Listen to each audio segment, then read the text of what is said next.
Namaste. My name is Nitish Rajura and I have secured All India rank 268 in the UPSC Civil Services Exam 2020. And today on the platform of DKT, I would like to share my UPSC journey and my UPSC strategy that I adopted. So firstly, a basic background about myself. I am from Delhi and I have done my schooling from Faith Academy. And I have done my graduation in BCom Honours from Shri Ram College of Commerce in 2019. And post that, I have done my Masters in Commerce from Hindu College, University of Delhi. And this UPSC journey that I undertook was started in the year 2018, when I was in my final year of my college.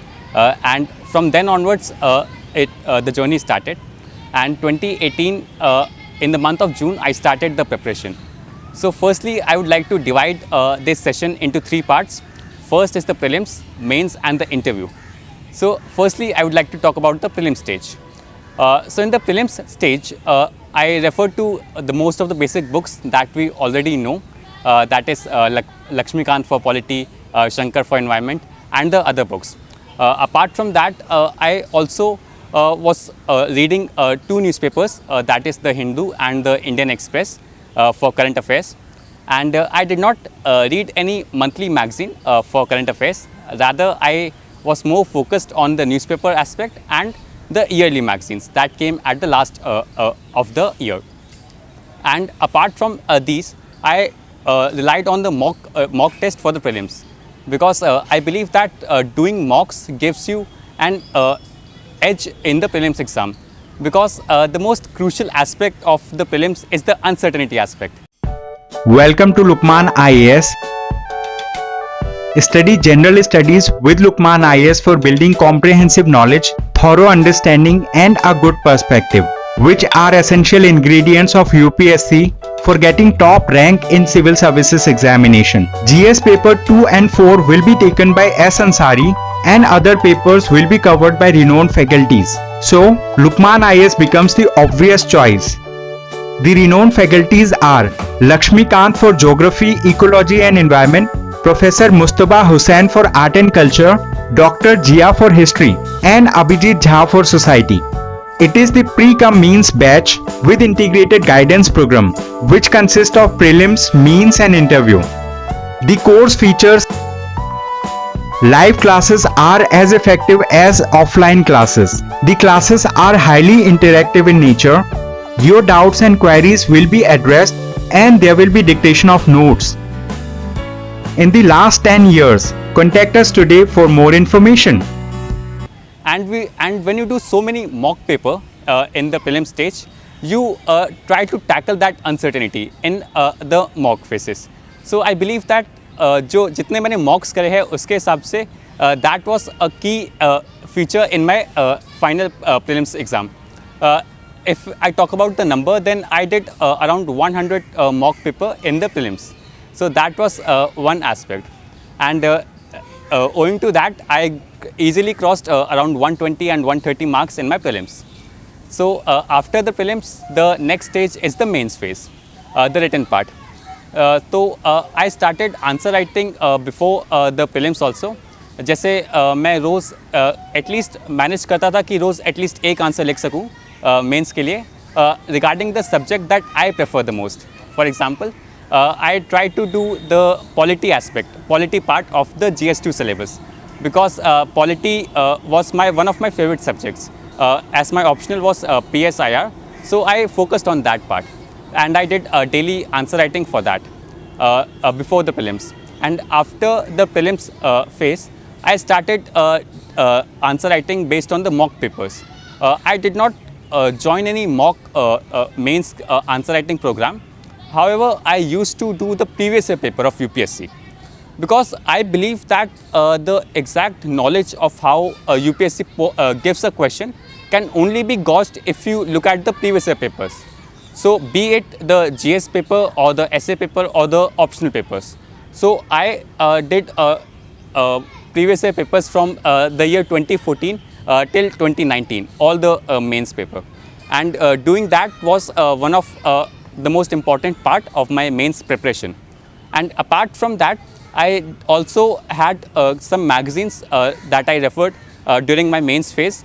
For example, I was a constant reader of the ORF, Foreign Policy, Diplomat, and these magazines for my optional as well as GS2 paper.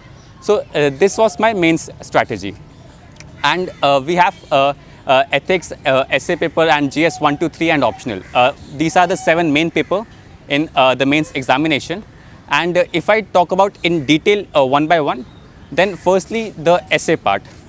Essay was a very important paper, and in essay I tried to first have a basic understanding of the paper, a basic understanding of the syllabus. So I tried to first give some quotations, give some factual information, give some data about the topic that is being given to me. And that was my essay strategy. And I did around 2 or 3 essays before my actual UPSC exam. So the next paper is GS1. And the basic books that I referred for GS1 is the Modern India History by Bipin Chandra. And apart from that, I also referred to Art and Culture aspect of GS paper 1 by Nitin Singhania. I read that book before the prelims also and after the prelims also for my mains exam. And GS2 was a bit easy for me as my optional was PSIR. So there was much overlapping in GS2. And I was able to navigate through that paper with comfort and ease because the knowledge of my optional paper came in handy for GS2. So I referred to some notes of my option also in the GS2. Then comes the GS3 part, that is the economics and the environment part. Being from commerce background, I have done my graduation from in the commerce field. So I believe that economics aspect was I found it easy to write in the mains paper. And talking about the environment and the other technology, science and tech part in the GS3 paper, that is more based on the current aspect. So I heavily relied on the newspapers, especially the science and tech column in the Hindu newspaper. That was very crucial for writing mains answer, especially quoting the examples of basic new technologies like 5G or artificial intelligence. So these newspapers constantly give us many examples of day-to-day happenings. So if we quote them in the actual paper, it is very useful. And then comes the GS4, that is the ethics paper. So it has 2 parts. One is the normal questions and the second is the case studies. So my strategy for this paper was that I started from the case studies part first, because generally it is considered that the case studies is a time-consuming process, writing those answers. So I tried to finish that first, and then I jumped on the next first 10 questions of the paper. So if I talk about the case study part, then I followed some designs, some patterns also in the paper. For example, for the stakeholder part, I used to make some cloud or some arrows in the paper to just highlight to the checker that I have mentioned these. And also in the first part, that is the first 10 questions that are based on quotations, I tried to give as many examples as possible, both from my personal experiences as well as from some famous personalities. For example, if there is a question on hard work or education, then you can always quote famous personalities like Nelson Mandela or Dr. APJ Abdul Kalam. So that was my strategy.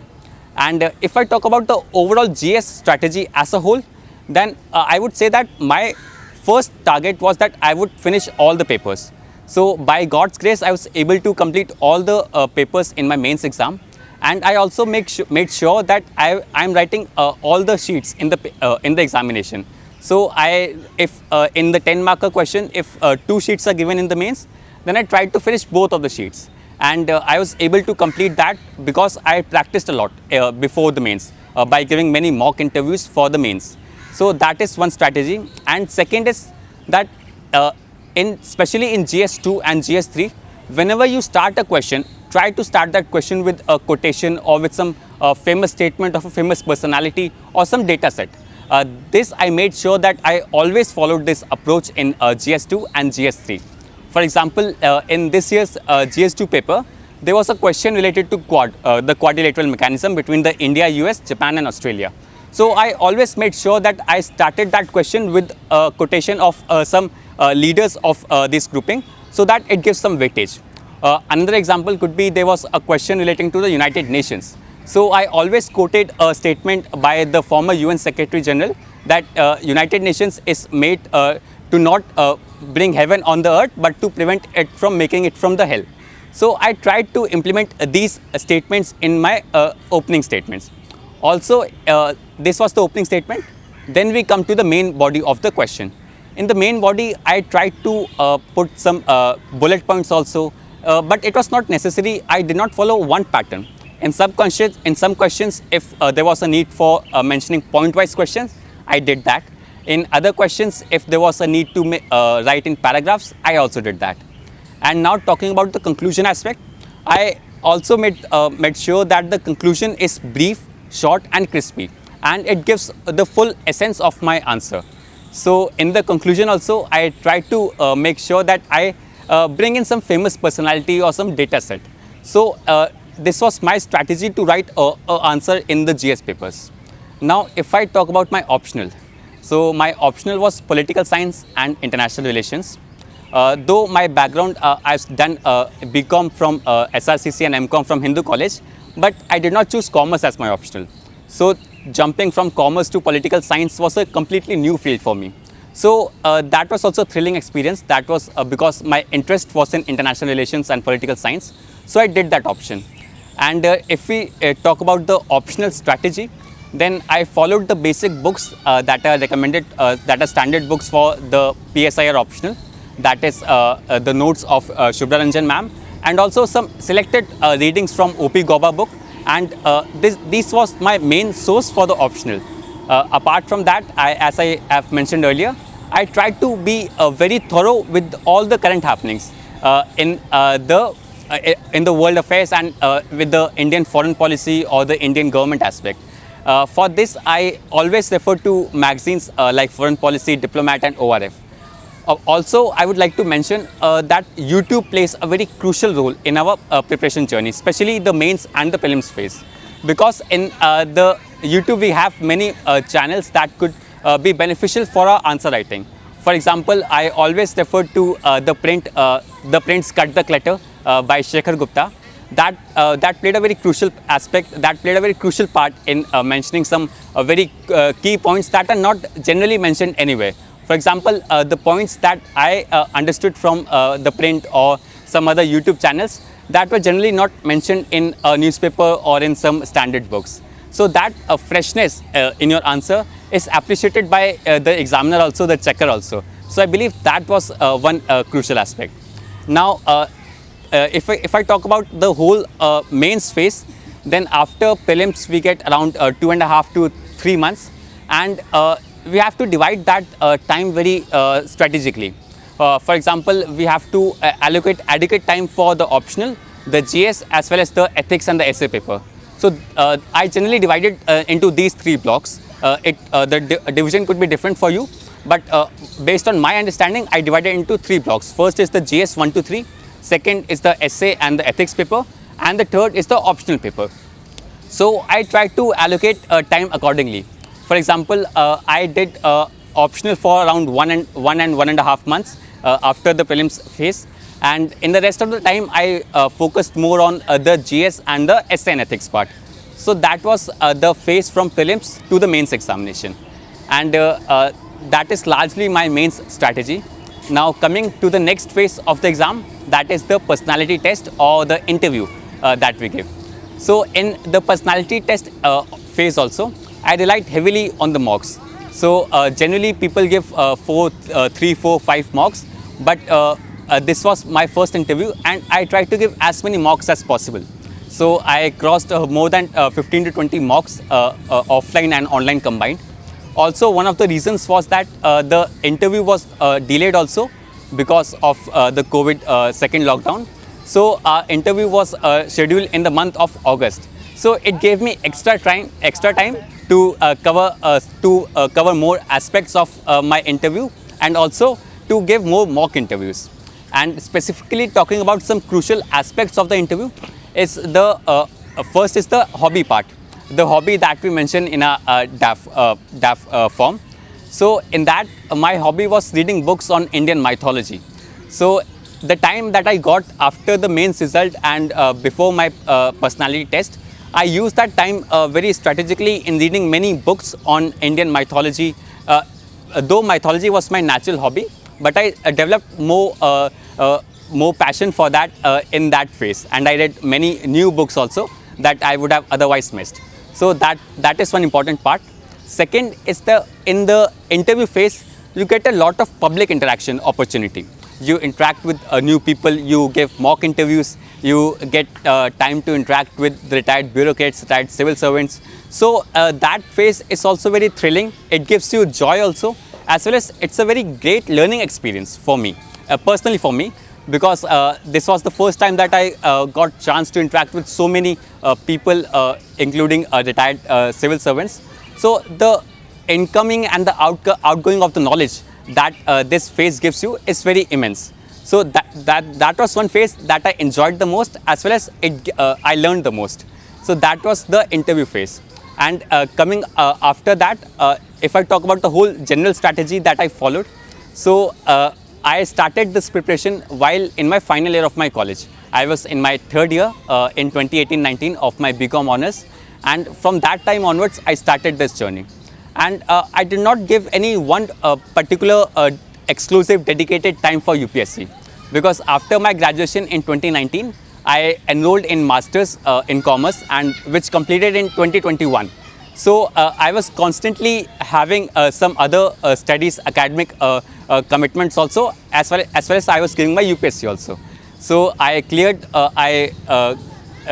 my masters in the July month of 2021, and I cleared the UPSC in the September month.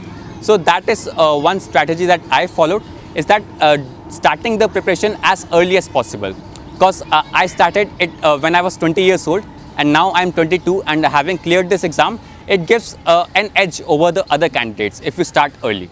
So that is my advice to the new aspirants, as well as the people who are wanting to look for this career, that you should start as early as possible and try to be as focused as possible, because this exam is a very long process. It's a 1 year long journey if you qualify this exam in one go. And throughout that journey, there will be phases of ups and downs. And throughout that journey, you have to be at your best. You have to know that why you started this examination and what was the purpose that you want to serve through this examination. So if you know that purpose, then surely you'll be able to clear this exam. And this was one factor that helped me going through all these years. So it has been a journey of 2 and 2.5 years for me in this examination. And this was my brief strategy about myself, about my UPSC journey. Thank you.